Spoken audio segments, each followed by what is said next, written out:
आलू के पराठे में अगर स्टफिंग ज़्यादा और आटा कम ना हो तो फिर आलू का पराठा कैसा? स्टफिंग जितनी ज़्यादा होगी, आलू का पराठा उतना ही ज़्यादा टेस्टी लगेगा। साथ में पराठा एकदम खस्ता कुरकुरा होना चाहिए और आप पराठा देखो, स्टफिंग बिल्कुल कोने-कोने तक फैली हुई है और ये पराठा बिल्कुल भी नहीं फटता, एकदम फूले-फूले आलू के पराठे बनते हैं। तो यहाँ पर मैं आपको ऐसी कुछ टिप्स बताऊँगी जिससे आपके आलू के पराठे का टेस्ट तो बढ़िया आएगा ही, साथ में एक खास टिप होगी जिससे आपके पराठे हमेशा बिल्कुल ढाबा स्टाइल बनेंगे। तो इसके लिए हमें सबसे पहले आटा लगा लेना है। तो आटे के लिए हमें लेना है 2 कप गेहूँ का आटा और इसके अंदर आधी छोटी चम्मच नमक डालना है। फिर आपने गुनगुना पानी लेना है और थोड़ा-थोड़ा करके इसमें डालना है और इसका मीडियम सॉफ्ट आटा लगा लेना है। आटा यहाँ पर सॉफ्ट ही लगाना है। भरमा पराठे आप बनाते हो, हमेशा ध्यान रखना आटा आपका नरम होना चाहिए। टाइट आटा होगा तो जब आप उसमें स्टफिंग करोगे आपका पराठा फटेगा, इसलिए इस तरीके का थोड़ा सॉफ्ट आटा लगाना है आपने। लास्ट में 1 चम्मच हम इसमें देसी घी डाल देंगे। घी डालने से पराठा एकदम खस्ता बनेगा, साथ में टेस्ट भी अच्छा आएगा। वैसे आप चाहो तो यहाँ पर घी की जगह ऑयल भी डाल सकते हो या फिर स्किप भी कर सकते हो। बस अब आपने इस आटे को कवर करके साइड में रख देना है और इतना हम स्टफिंग बना लेंगे। तो स्टफिंग के लिए यहाँ मैंने 4 मीडियम साइज़ के आलू पहले ही उबाल के ले लिए हैं। आप देख सकते हो धुआँ उठ रहा है, मतलब अभी-अभी मैंने इनको उबाला है। आलूओं को आपने फ्रिज में नहीं रखना है, आपने फ्रेश उबाल कर ही आलू यूज़ करने हैं। बस आलू लेते समय आपने ध्यान रखना है कि आलू बहुत ज़्यादा गले हुए नहीं होने चाहिए। ज़्यादा गले हुए होंगे ना तो फिर आपके जो पराठे हैं वो अच्छे नहीं बनेंगे। 5-10% कसर होगी उनमें तो ही आपकी जो स्टफिंग है वो बढ़िया बनेगी। अब इन आलूओं को आपने एक पोटैटो मैशर से मैश कर लेना है। आप चाहो तो कद्दूकस से भी कर सकते हो या फिर हाथों से भी इसको मैश कर सकते हो। बस ध्यान आपने रखना है कि इस तरीके के मोटे टुकड़े इसमें नहीं रहने देने हैं। मोटे टुकड़े होंगे ना तो आपका पराठा बार-बार फटेगा। अब इसके अंदर हम आधी छोटी चम्मच डालेंगे जीरा। आप चाहो तो यहाँ पर रोस्टेड जीरा पाउडर भी डाल सकते हो। आधी छोटी चम्मच अजवाइन, थोड़ा-सा क्रश करके ऐड करना, इसका जो फ्लेवर है वो ज़्यादा बढ़िया आएगा। अब 1 छोटी चम्मच इसमें आमचूर का पाउडर डालेंगे। आमचूर पाउडर से स्टफिंग में खटास आएगी, जिससे स्टफिंग और भी ज़्यादा टेस्टी लगेगी। और अब करीबन 1 तिहाई छोटी चम्मच मैंने इसमें गरम मसाला डाला है। गरम मसाला ऑप्शनल है, आप चाहो तो स्किप कर सकते हो। वैसे ये मैंने होममेड मसाला यूज़ किया है। और 1 छोटी चम्मच भरकर इसमें हमने डालना है धनिया का पाउडर। यहाँ पर आप चम्मच देख रहे हो, जिस चम्मच से हम चावल या सब्ज़ी खाते हैं, मैंने वही चम्मच यहाँ पर ली है। अब इसमें 1 छोटी चम्मच डालेंगे तीखी वाली लाल मिर्च। यहाँ पर लाल मिर्च को आप अपने टेस्ट के हिसाब से थोड़ा-सा कम या ज़्यादा डाल सकते हैं। करीबन 1 छोटी चम्मच मैंने इसमें नमक डाल दिया है या फिर नमक को आप अपने टेस्ट के हिसाब से ऐड कर लेना। और अब इसके अंदर हम डालेंगे वो ख़ास चीज़ें जिससे इस पराठे का टेस्ट बहुत बढ़िया आएगा। यहाँ मैंने करीबन 2 से 3 टेबलस्पून लिया है कच्चा लहसुन। मेरे पास कच्चा लहसुन था तो मैंने बारीक चॉप करके इसको लिया। बहुत ही बढ़िया टेस्ट आता है। अगर आपको कच्चा लहसुन मिलता है तो एक बार आलू के पराठे में डाल के देखना, टेस्ट ही इतना गज़ब का आएगा। अगर नहीं है तो कोई बात नहीं, सिंपल आप जो भी लहसुन है आप वो यूज़ कर सकते हो, नहीं तो स्किप भी कर सकते हो। थोड़ा-सा इसमें धनिया पत्ती भी डाल देंगे और साथ में ही करीबन 2 से 3 टेबलस्पून हम डालेंगे मेथी। फ्रेश मेथी आपने लेनी है, उसको बारीक चॉप करके डाल लेना है। कसूरी मेथी डालने की ज़रूरत नहीं है, फ्रेश मेथी डालोगे ना बहुत ही गज़ब का टेस्ट आएगा। बस अब इन सारी चीज़ों को आपने अच्छे से यहाँ पर मिक्स कर लेना है, ताकि जो मसाले हैं वो आलू के अंदर तक बढ़िया से चले जाएँ।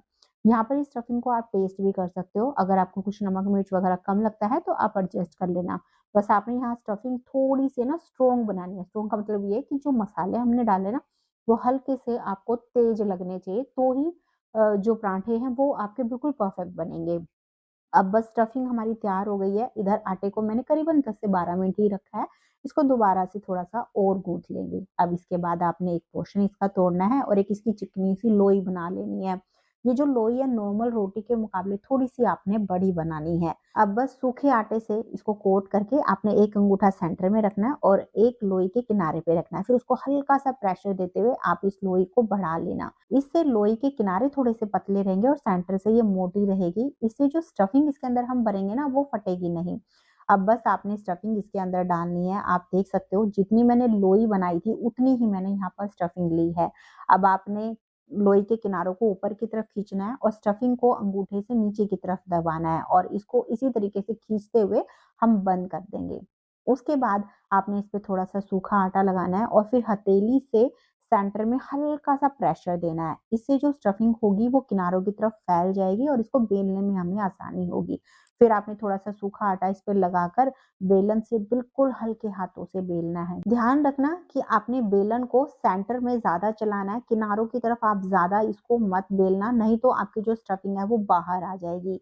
बिल्कुल हल्के हाथों से आप बेलोगे तो आपका जो पराठा है वो बिल्कुल भी नहीं फटेगा। आप यहाँ देख रहे हो मैंने कितने बड़े साइज़ का और मोटा पराठा बनाया है, ये बिल्कुल भी नहीं फटा है, बहुत आराम से ये बेला जा रहा है, ये देखो बिल्कुल परफेक्ट बेला है, बिल्कुल भी नहीं फटा। अब इसको हमें सेकना है, तो उसके लिए एक खास टिप मैं आपको बताने वाली हूँ, जो पता हम सबको होता है पर कई बार माइंड से स्किप हो जाती है, और वो है ये लोहे का तवा।